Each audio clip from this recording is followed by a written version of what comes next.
오늘 우리에게 주신 하나님 말씀 마태복음 4장 14절에서 17절 말씀입니다.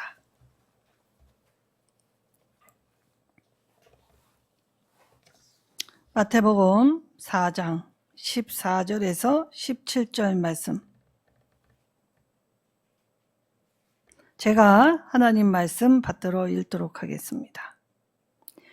이는 선지자 이사야를 통하여 하신 말씀을 이루려 하심이라 일렀으되 스불론 땅과 납달리 땅과 요단강 저편 해변길과 이방의 갈릴리여, 흑암에 앉아있는 백성이 큰 빛을 보았고 사망의 땅과 그늘에 앉은 자들에게 빛이 비추었도다 하였느니라. 이때로부터 예수께서 비로소 전파하여 이르시되 회개하라, 천국이 가까이 왔느니라 하시더라. 아멘. 자, 우리 대림절 두 번째 주일을 맞이하고 있죠. 자, 왕으로 오신 예수님. 자, 성경이 쓰인 목적. 자, 예수님은 왜 이 땅에 오셨나? 그리고 무엇을 하러 오셨나? 그리고 예수님이 이 땅에 오셔서의 모습은 어떤 모습이셨나? 자, 우리에게 친히 찾아오신 예수님.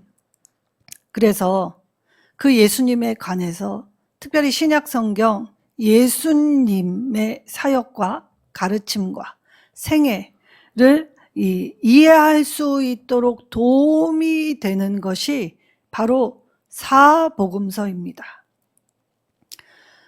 특별히 이 사복음서, 왜 그러면 4개의 복음서를 주셨을까? 이때에 이 복음서를 주신 이유, 자, 마태마가 누가는 공간복음이라고 합니다. 자, 공간복음, 예수님에 관해서 말씀을 들려주시기 때문에 예수님을 조명하고 예수님을 향하여 그들이 이 예수님의 이 땅에 오셔서 우리 죄 때문에 십자가 지신 예수님 어떻게 돌아가셨고 우리는 회개함으로써 예수님을 믿고 구원을 받게 되며 하나님이 구원해 주신다는 이 놀라운 은총 위에서 우리의 삶, 우리도 예수님처럼 예수님 본받아 그렇게 이 예수님께 초점을 맞추며 사는 삶이 되어야 함을 이 사복음서의 교훈과 이 말씀을 통해서 우리를 깨닫게 하시고 보여주시게 되었지요. 자, 그럼 왜 사복음서인가? 누가복음 1장 1절에서 2절에는 그 당시 예수님이 오시고 난 이후에 그 당시에 출처를 알 수 없는 이 복음서를 빙자한 많은 복음서들이 나왔다라고 기록하고 있습니다. 사실 구약 성경 말라기부터 신약의 마태복음의 그 간극 안에는 400년의 간극이 있다라고 하였지요. 근데 이때에 하나님이 말씀하시지 않고 침묵하셨다라고 하여 침묵의 기간 400년이라고 말하지만 사실은 그렇지 않습니다. 이 400년의 간극 속에 사실 정경으로는 인정받지 못했지만 굉장히 많은 기독교 서적이 쏟아져 나왔지요. 그래서 우리가 성경을 조금 더 잘 이해할 수 있는 이 보조 서적으로 이 많은 이 말씀이 흩어져 나올 때 그것이 우리에게 더 많은 정보를 제공하고 그리고 성경을 연구하는데 이 많은 것들이 하게 되었지요. 그러면 400년은 침묵기가 아니라 오히려 하나님의 말씀을 더 잘 이해하기 위한 기초석을 놓는 시간이었다는 것도 깨달아야 합니다. 우리는 직접적인 말씀을 듣고 보지 못하면 믿지 못하는 성향이 있죠. 그래서 그 당시에 많은 서적이 나오게 될 때에 자, 이 서적 안에는 이 빙자하여 자기 말을 하는 일들이 많았습니다. 자, 기독교는 빠르게 확산되기 시작했습니다. 자, 예수님은 12를 이 제자 삼으셨지요. 그리고 이 12의 행적은 정말 놀라우리만큼 엄청난 역사를 이루었습니다. 예수님이 십자가상에서 돌아가실 때에는 이 12는 모두 다 실패자, 낙오자였습니다. 근데 예수님이 십자가에서 부활하신 그 부활체를 목도한 이후 성령이 오시게 될 때 이들은 이전의 삶과 전혀 다른 모습이었지요. 그리고 기독교는 이 작은 자들의 행보, 발걸음을 통해서 정말 놀랍게 확산되기 시작하였습니다.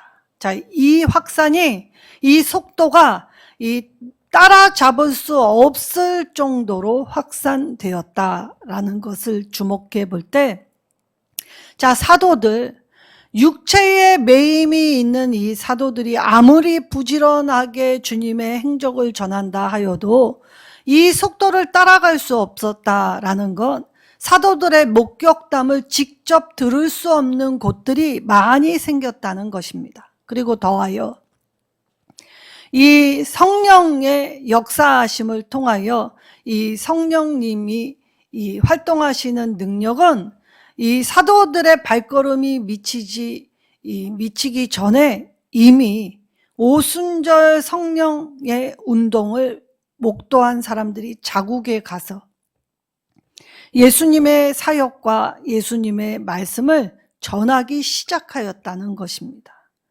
자, 그러니까 이제 이 사도들이 친히 목도한 목격담을 기록물로 남길 필요성이 있었고, 그리고 여기 이 교회가 움직이기 이전에 이미 이단들이 예수님을 빙자하여 곡해하고 오해하여 미혹하는 일들이 발생했기 때문에 교회는 이들을 방지하고 이들의 잘못을 교정할 필요가 있었기 때문에 이 복음서를 인정할 필요가 있었죠.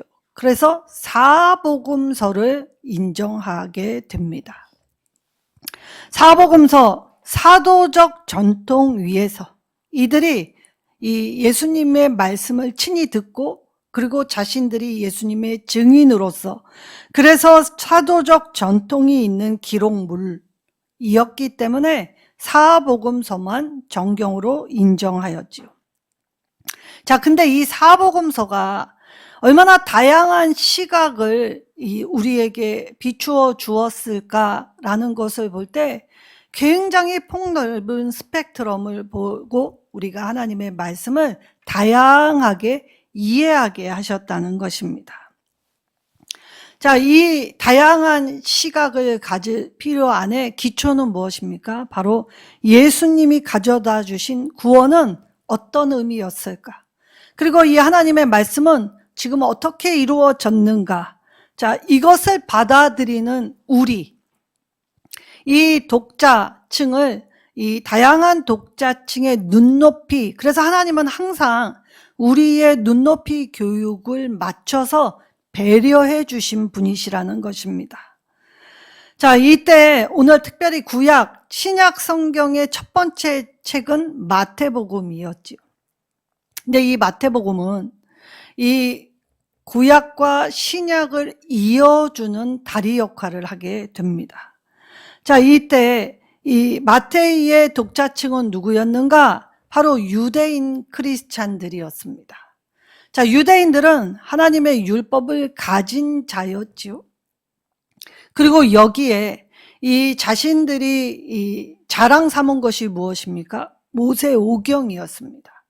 그래서 특별히 마태복음은 이 유대인의 눈높이에 맞춰서 이 모세오경에 익숙한 유대인들에게 이 예수님이 이 모세의 율법보다 더 뛰어난 의가 되신다. 그래서 율법을 폐하러 오신 것이 아니라 완성하러 오신 분이시다 라는 것을 강조합니다. 그리고 여기 유대인에게만 마친 시각이 아니라 이 예수님의 사역은 온 유대와 사마리아, 온 세상, 땅끝까지 온 우주에 해당되고 있다라는 것을 보여주게 되었지요.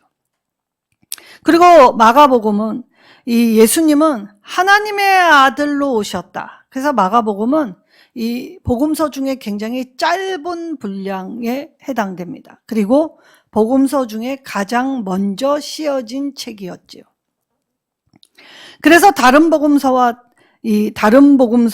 달리 예수님의 가르침이나 교훈보다는 예수님의 행적에 초점을 맞춰서 간결하게 이 예수님을 나타나고 예수님을 증거하게 됩니다. 그리고 예수님을 믿는 믿음과 참 제자도는 무엇인지를 보여주고 있지요. 그리고 이 독자층은 이방인들이었습니다. 자, 누가복음은 다른 복음서에 비해 예수님의 가르침, 교훈과 그리고 예수님의 성품을 아주 인상적으로 제시해 주신 복음서입니다. 아주 잘 정돈되었다고 할 수 있죠. 그래서 기독교에 관심 있는 모든 사람을 대상으로 쓰여진 복음서입니다. 그래서 이 마태, 마가, 누가를 공감복음 같은 시각으로, 그런데 이 다양한 독자층이 있었기 때문에 그 독자층에 맞는 또 아주 특별한 본문이 거기에만 있는 본문도 있지요. 그래서 이 특수라는 신학적 표현을 합니다.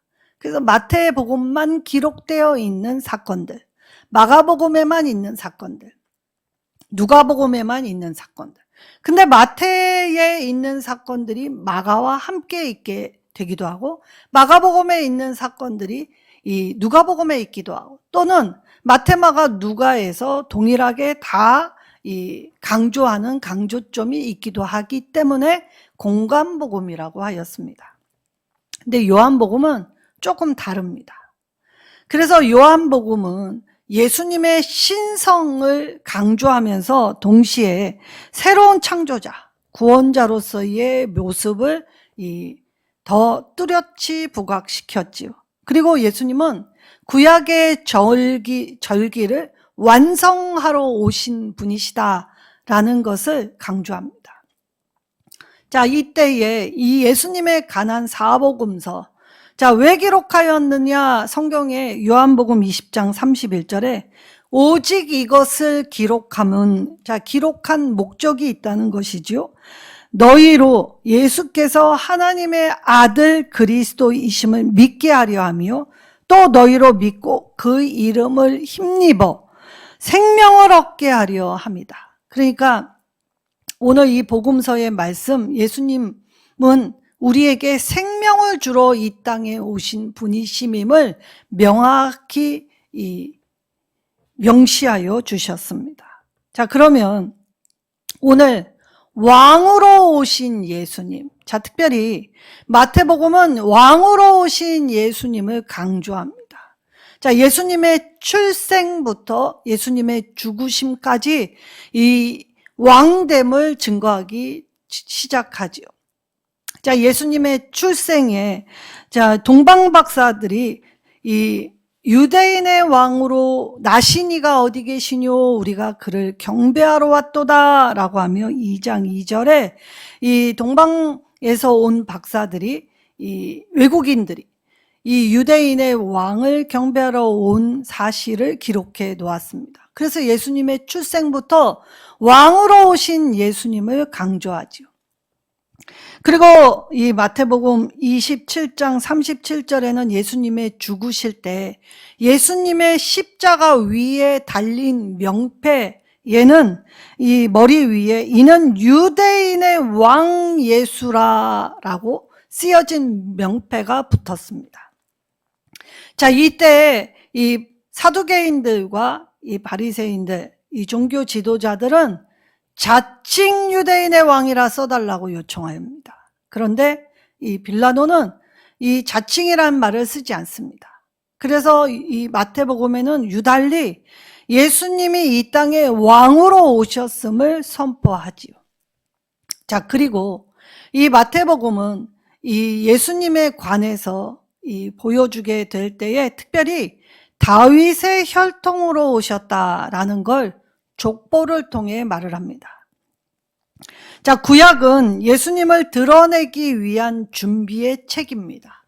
그래서 예수님이 어떤 분이신지, 어떤 사역을 할 것인지, 그리고 이 하나님이 주시는 이 율법을 살아가게 될 때에 그들은 하나님의 이 율법에 담긴 참된 뜻을 깨닫지 못했지요. 그리고 여기 이스라엘 역사 안에서 인간 왕들은 실패하였습니다. 그걸 어떻게 볼 수 있습니까? 이스라엘이 보여준 행적, 그래서 그들이 이 디아스포라로 흩어지고 나라가 멸망할 수밖에 없었던 것, 그들 스스로 멸망을 자초했다는 것을 보여주고 있지요. 그래서 이스라엘의 실패의 역사가 증명하였던 것입니다. 하나님을 믿으면서 인간의 왕들은 실패하였다. 그래서 친히 왕 되신 하나님께서 이 땅에 오셨던 것이지요. 자, 이때 이 구약과 신약을 연결하는 첫 책, 이 마태복음은 이 구약을 통하여서 오실 예수님이 이 신약의 시대에 어떻게 하나님의 일을 이루어 가시는지를 이 마태복음에서 보여주기 시작하십니다. 그래서 체계적으로 말을 할 때 눈높이 교육, 자, 구약의 가장 중요한 가르침은 바로 이 모세오경입니다. 창세기부터 신명기까지의 책이지요. 그래서 유대인들은 이 죽을 때까지 이 창세기부터 신명기의 5권의 책을 다 외웁니다.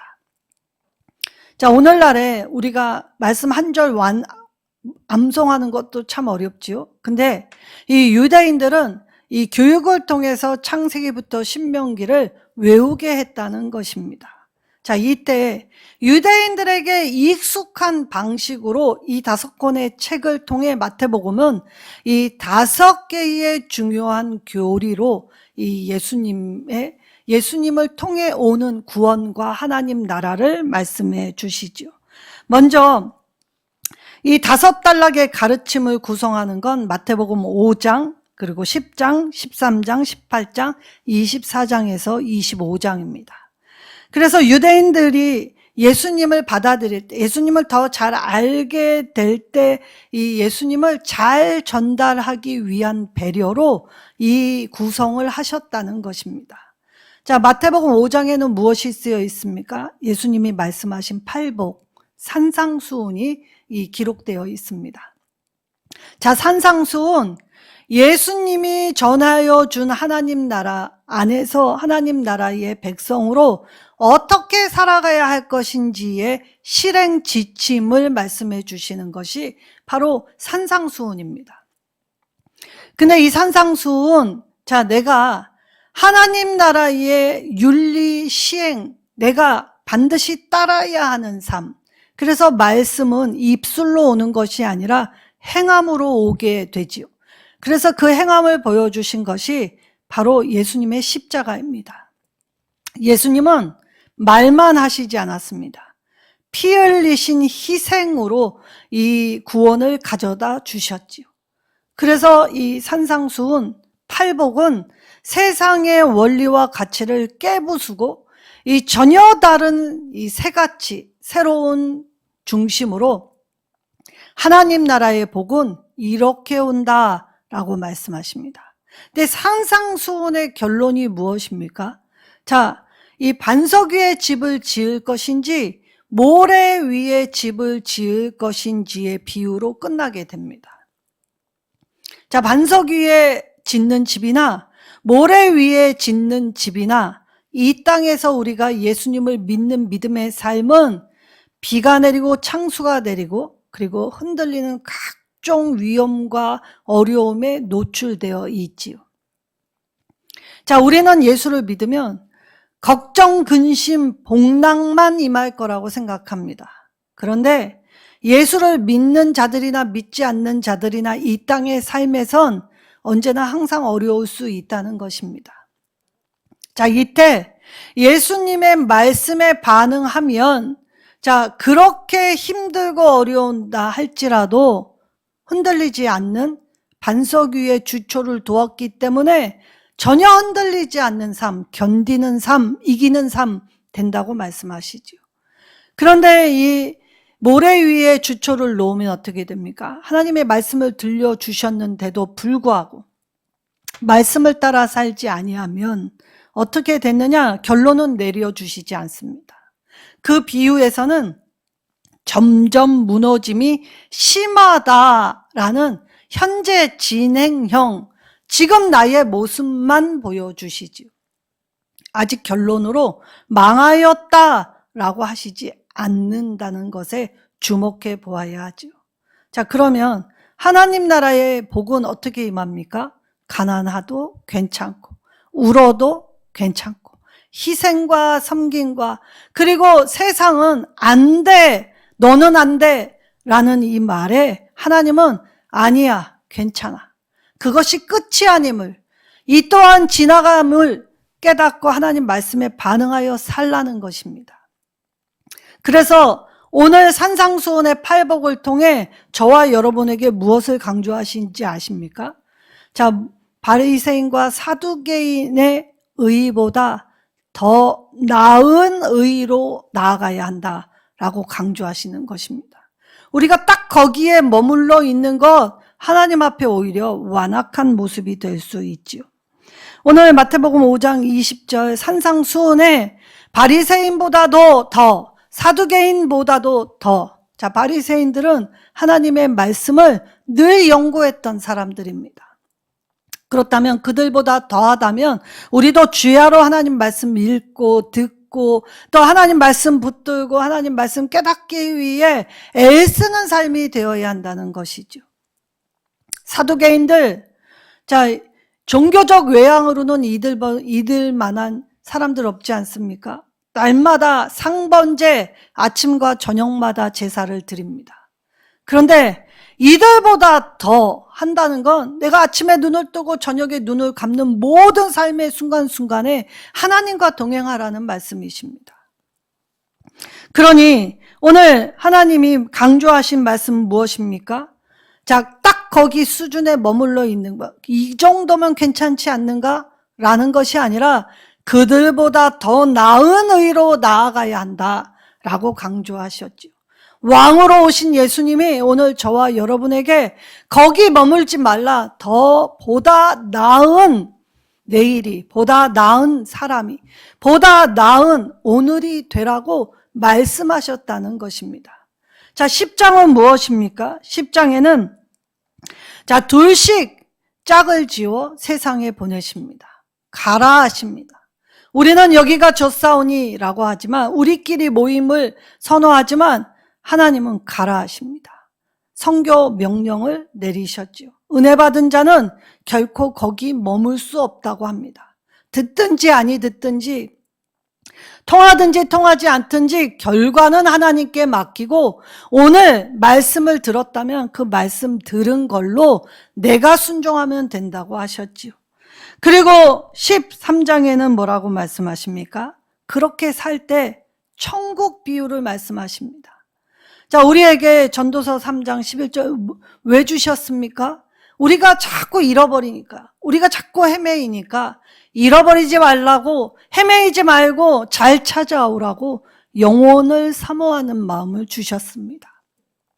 이 마음을 주셨기 때문에 우리가 저 천국이 있음을 깨닫고, 보이지 않지만 하나님이 말씀해 주시는 그 은혜의 풍성함을 따라 마치 볼 수 있는 영적 눈을 가지고 나아가라고 하셨지요.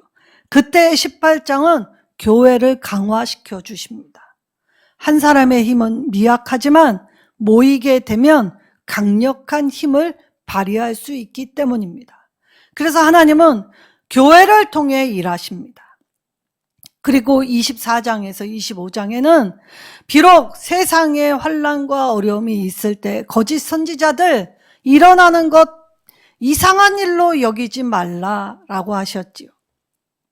그리고 바른 교훈과 가르침을 따라야 하는 것이 진짜 복임을 깨닫게 하여 주십니다. 그래서 이 유대인들에게 가장 익숙했던 모세오경의 기반을 토대로 5권의 이 중심 중심 이 사상을 강조하시면서 눈높이 교육으로 하나님도 배려하며 가르치고 계신다는 것입니다. 자, 그러면 우리가 예수님을 통해서 성취할 수 있는 보다 나은 의는 사실 구약 성경에서는 실패한 것, 이룰 수 없었던 것이었습니다. 근데 왕으로 오신 예수님을 통해서 오늘 마태복음을 통해 우리에게 구약에서 이룰 수 없었던 걸 예수님을 통해서 이룰 수 있게 하신 건 우리에게 소망이 되고 희망이 되지요. 그래서 마태복음 신약의 첫 번째 책은 우리에게 소망의 메시지를 주십니다.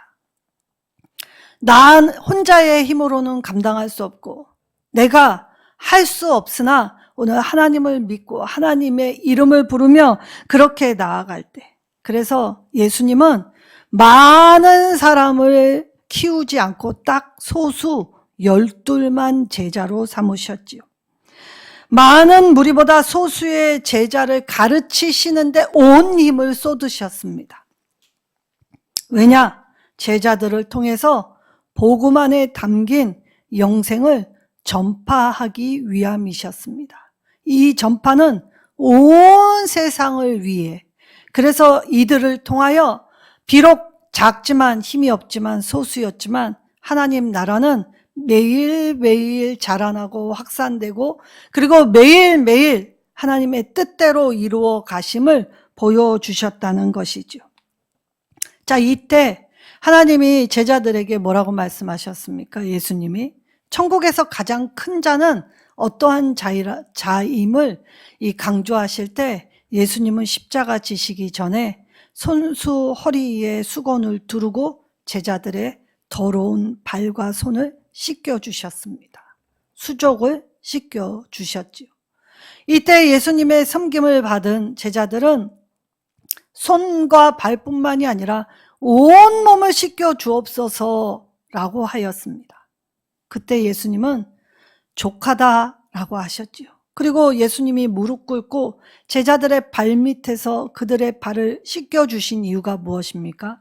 섬기는 본을 보여주셨던 것입니다.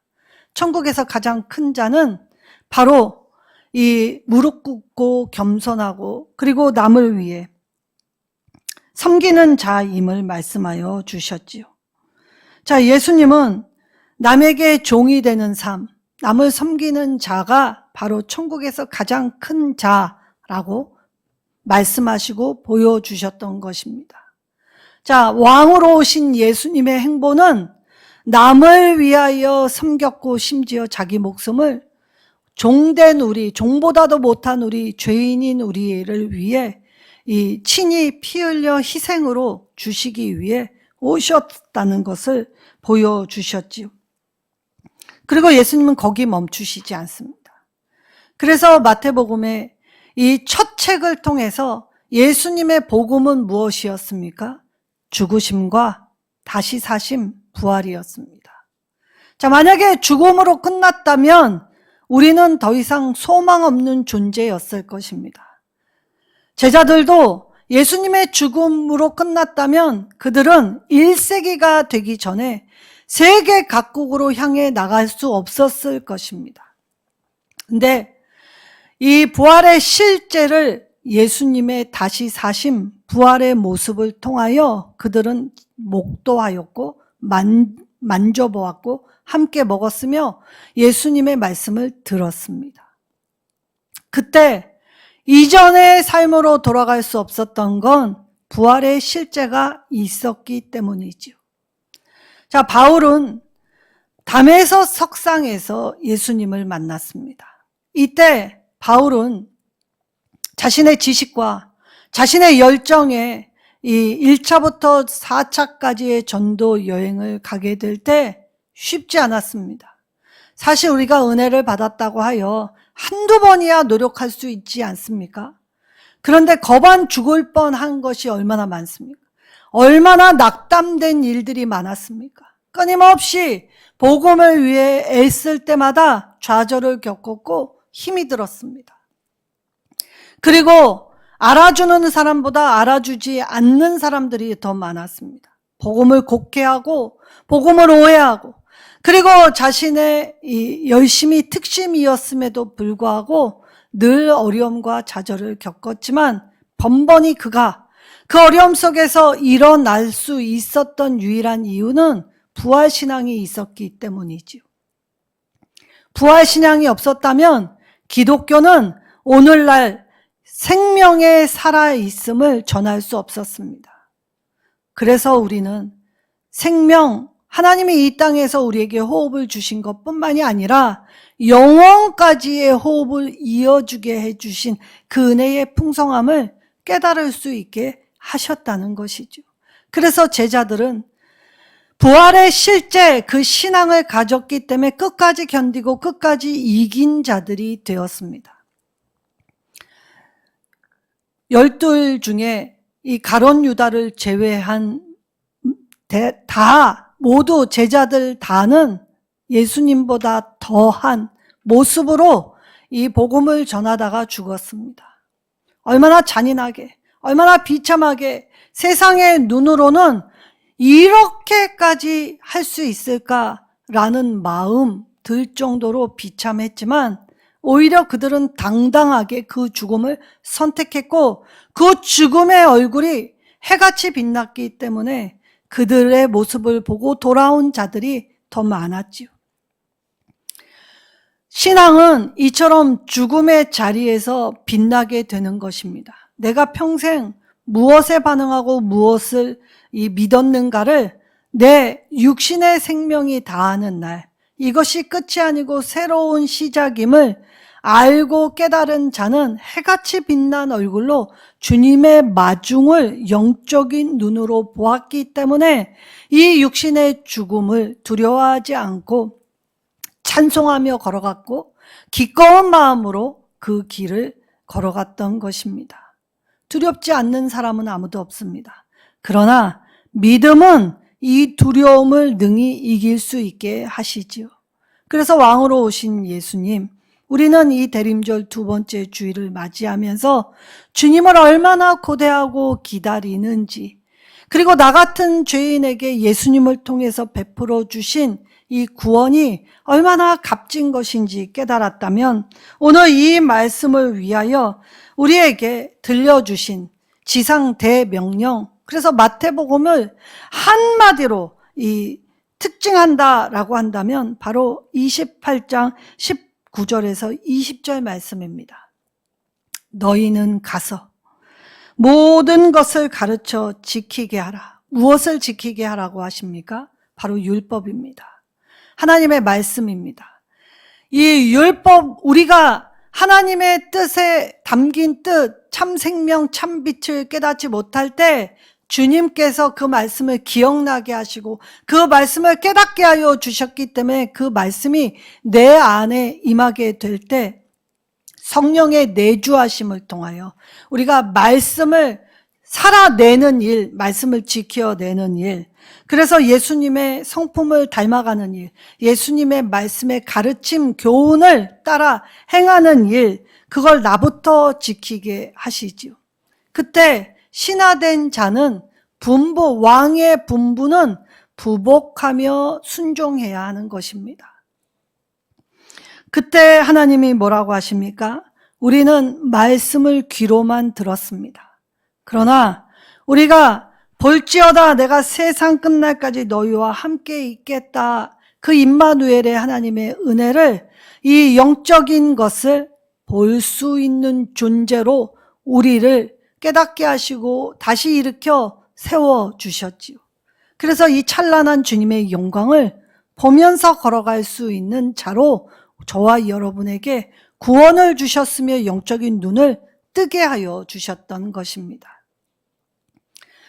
우리가 오늘 주님의 이 명령을 받아서 가라라고 하실 때 두려운데요, 무서운데요, 아직은 준비가 되지 않았는데 각종 핑계를 댈 것이 아니라 부족함에도 불구하고 가라 하실 땐 하나님이 능력을 주시겠지, 붙들어 주시겠지, 인도해 주시겠지, 길 열어 주시겠지. 그래서 하나님을 믿고 따르는 것이 우리의 가라 하는 명령 안에 주님이 함께 해주시는 그 능력을 맡기고 의지하고 신뢰하여 믿음 가운데 걸어가는 행보가 될 때에 오늘 항상 함께 해 주시는 살아계신 하나님의 실제를 내가 느끼고 맛보고 경험하기 때문에 내가 갈 수 있는 것입니다. 하나님은 내 능력에 맡기시는 것이 아니라 하나님의 능력으로 이루신다고 약속해 주십니다. 그래서 오히려 내 약함을 드러내고 내 잘못을 회개하고 그래서 내가 깨끗한 그릇을 준비하는 자들에게 하나님의 영을 강하고 크게 부어주시죠. 그리고 그 하나님의 영으로 부어주시는 은혜는 내가 하나님의 훈련을 받아 넓히게 될 때 더 많이 받을 수 있게 되는 것입니다. 오늘 왕이신 나의 주군께서 저와 여러분에게 말씀하십니다. 가라. 내가 너희는 가서 모든 민족을 제자로 삼으라. 듣든지 아니 듣든지 너의 마음에 낙심이 있든지 말든지 그건 중요한 것이 아니다.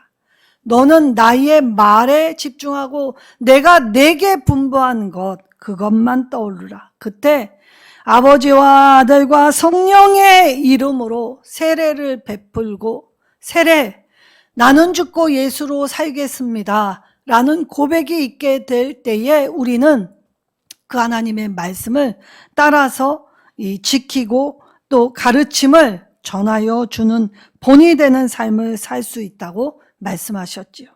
오늘 우리의 끝날이 언제 있는지는 우리 아무도 알 수 없지만 우리가 두려워하지 아니할 것은 하나님이 우리와 항상 함께하여 주십니다. 주의 영으로 충만케 감당하게 그래서 하나님의 능력으로 행할 수 있도록 우리의 길을 인도하신다 말씀하여 주십니다. 거기 머물러 있지 말라 하십니다. 더 나은 의로 나아가라 하시지요. 자, 이때부터 예수께서 비로소 전파하여 이르시되 자, 이때부터가 어느 때부터입니까? 이제 하나님 나라가 이미 시작되었음을 선언하실 때부터입니다. 그래서 주님이 하나님 나라를 회개하라 천국이 가까이 왔다라는 말씀은 어떤 뜻이었을까요? 바로 예수님이 바로 천국 복음이심을 그리고 예수님을 통해서 이미 시작되었음을 선포하는 말입니다. 예수님은 이 땅에 오신 건 천국이 가까워 왔음을 알려주셨던 것이지요. 그래서 더 이상 미룰 수 없습니다. 우리는 깨어 하나님의 말씀에 반응하라고 하십니다. 예수님을 통해서 오늘 우리가 이룰 수 없는 것들을 이루어 주실 때 오늘 우리가 하나님 앞에 날마다 감사해야 하는 것은 천국이 하나님 나라가 예수님을 모시면 우리 안에 온전히 이루어지고 우리가 예수님을 이 마음으로 믿으면 천국은 이미 내 소유가 되었다는 확증의 말씀을 주셨던 것이죠. 이제 이 세상과 다른 고차원적인 천국 시민으로 살아가야 합니다. 오늘 왕이신 예수 그리스도를 향해 두 손을 높이 들고 부복하여 왕의 명령을 준행하는 우리 한 사람 한 사람 일선 누림교회의 성도님들 되시기를 예수님의 이름으로 축원합니다. 하나님 이미 천국 하나님 나라 복음은 선포되며 복음이 전파될 때 하나님 나를 통해 이루실 하나님 나라 이제 하나님의 말씀 안에서 이 십자가 죽음과 부활을 내 부활과 내 고난을 통해서 훈련시키시고 주님의 부활이 내 부활입니다. 그래서 우리도 이 부활 신앙을 꼭 붙잡고 날마다 이기며 걸어가는 참 성도 그래서 보다 나은 의로 무장하여 하나님이 쓰시기에 합당한 참 제자가 되는 삶이 되게 해달라고 우리 주여 한번 부르고 말씀 붙잡고 기도하겠습니다.